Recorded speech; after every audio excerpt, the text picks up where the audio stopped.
ఉండి తన లీలలను మహిమలను అన్ని చూపించాడు. దానితో పాటే పరమాత్మ అనేకములైనటువంటి రాక్షసుల బారి నుంచి కూడా తప్పించబడ్డాడు.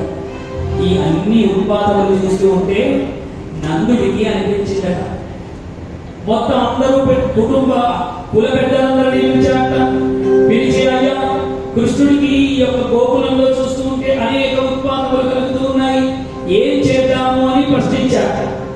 ప్రశ్నించగానే వాళ్ళందరూ అన్నారట, అయ్యా నంద, ఇక్కడికి దగ్గరలో ఒక వనం ఉన్నది. ఆ వనము అద్భుతమైనటువంటి వనం, అది ఏ బృందావనం. ఇప్పుడు మనమందరం కూడా మన కుటుంబ సభ్యులందరి చేత మనమందరం బృందావనానికి వెళదాం. అక్కడికి వెళితే కృష్ణ పరమాత్మకి ఆపదలన్నీ తప్పుతాయి. ఇప్పుడు కృష్ణుడు పెద్దవాడవుతున్నాడు కాబట్టి మనం పిల్ల పాపలందరి చేత బృందావనానికి వెళదామని అందరూ సలహా ఇచ్చారు. మీరు గోకులము, మధుర, బృందావనం ఈ మూడు నగరాలను మీరు చూస్తే పొయ్యి రాళ్ళ మాదిరిగా ఉంటాయి. ఇక్కడొక నగరము, ఇక్కడొక నగరము, ఇక్కడొక నగరం.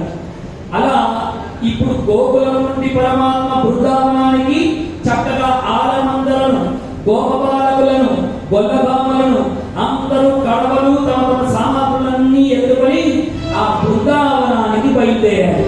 పరమాత్మ బృందావనం చేరుకున్నాడు. ఈ ఘటన చేత మనం నేటి భాగవతాన్ని పరిపూర్ణం చేద్దాం.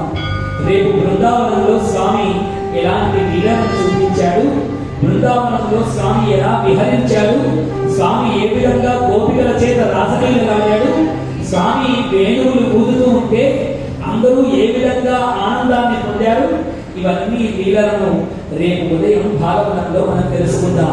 మరి పరమాత్మ ఇప్పుడు బృందావనం వెళుతూ ఉంటే ఆయనతో పాటు బృందావనానికి వచ్చే వాళ్ళు ఎంతమంది చేయొద్దండి. ఆ నామ సంకీర్తనతో మనం అందరం ఇప్పుడు బృందావనంలో ప్రవేశిద్దాం. బృందావనంలో ప్రవేశించి ఈ రాత్రికి మన అందరి బస బృందావనంలోనే. రాత్రి ఇంట్లో పడుకోవడం లేదు, బృందావనంలోనే పడుకుంటున్నారు. ఆ భావనతో రేపు అందరూ రండి, పరమాత్మ బృందావనంలో ఆడిద్దాం, పాడిద్దాం. జయ గోపాల కృష్ణ